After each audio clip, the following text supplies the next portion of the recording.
A carta aos Filipenses é uma carta extraordinariamente alegre. Por 17 vezes, Paulo fala sobre a verdadeira alegria. E é interessante que no capítulo de número 4, verso 4, Paulo diz as seguintes palavras: Alegrai-vos sempre no Senhor.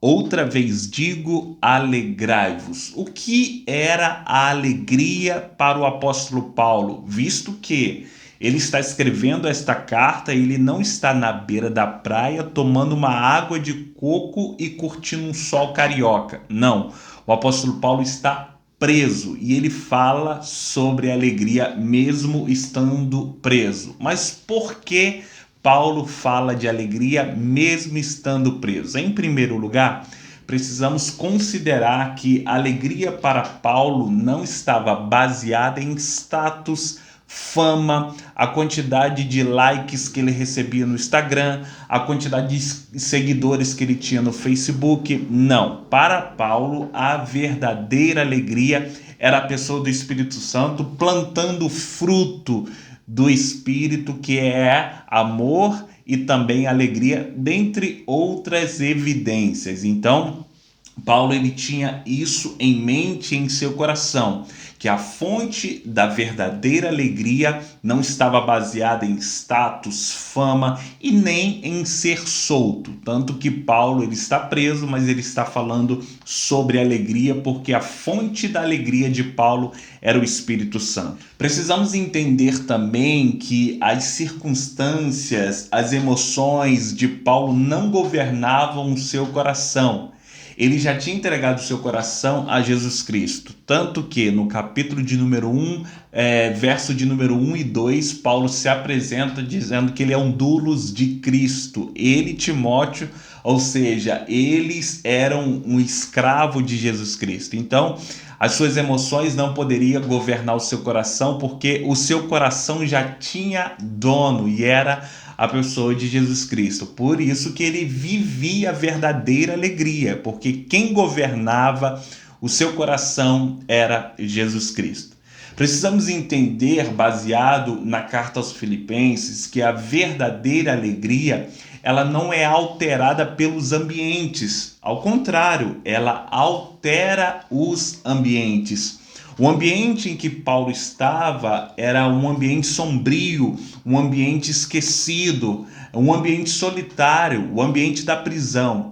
Mas ele não fez daquele ambiente um ambiente onde ele deixaria as suas emoções, a tristeza, o governar. Pelo contrário, a alegria que ele carregava nele alterava o ambiente, tanto que naquele ambiente ele escreveu as suas maiores cartas para motivar as igrejas, para auxiliarem as igrejas. Então, que nós possamos ter isso sempre em mente. A verdadeira alegria não é alterada pelos ambientes. Ao contrário, ela altera ambientes. Se você deixar o Espírito Santo plantar o fruto no seu coração, os ambientes não vai alterar aquilo que está no seu coração. Pelo contrário, aquilo que está no seu coração, que é o fruto do Espírito, que é o amor, a alegria, longanimidade, benignidade, mansidão, domínio próprio, isso vai alterar os ambientes e é isso que vai governar os ambientes. É um ambiente de amor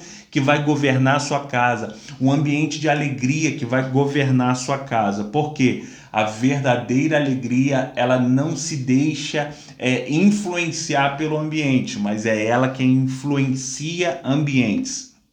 Precisamos entender também que a verdadeira alegria nos faz olhar para o nosso alvo, para o nosso propósito, para a nossa verdadeira missão. Paulo, ele sabia qual era a sua missão. Por isso que a verdadeira alegria o impulsionava a prosseguir para o seu alvo, para aquilo que Deus havia colocado em seu coração para ir cumprir.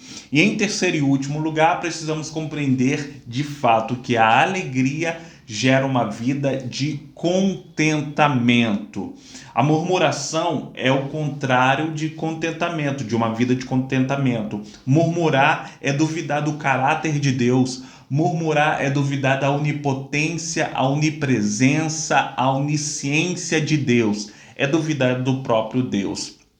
Porque aquele povo que saiu do Egito morreu no deserto por causa da murmuração. Eles duvidaram do caráter de Deus, duvidaram dos atributos de Deus, duvidaram da força de Deus. Por isso que eles não conseguiram adentrar na terra prometida e conseguiram cumprir com o seu alvo. Que nós possamos viver essa verdadeira alegria, porque ela vai nos auxiliar e vai nos ajudar a viver uma vida de contentamento e não de murmuração. O que é uma vida de contentamento? A palavra contentamento vem da palavra conter, segurar.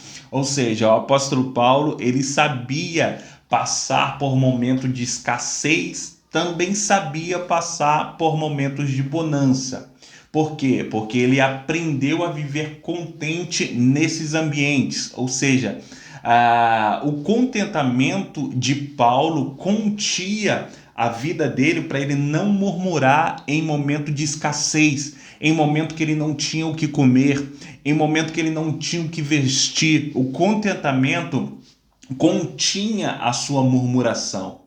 E quando ele estava em momentos de muitas farturas, o contentamento também continha o seu coração para ele não ativar o orgulho no seu coração, para ele não virar uma pessoa orgulhosa, uma pessoa egocêntrica. Então ele sabia viver uma vida de contentamento, e o contentamento continha tanto na escassez quanto na fartura. Que nós possamos viver essa verdadeira alegria, aprender que a verdadeira alegria ela transforma ambientes, aprender que a verdadeira alegria nos faz focar no alvo e compreender também que a verdadeira alegria gera em nós contentamento e não murmuração. Deus te abençoe.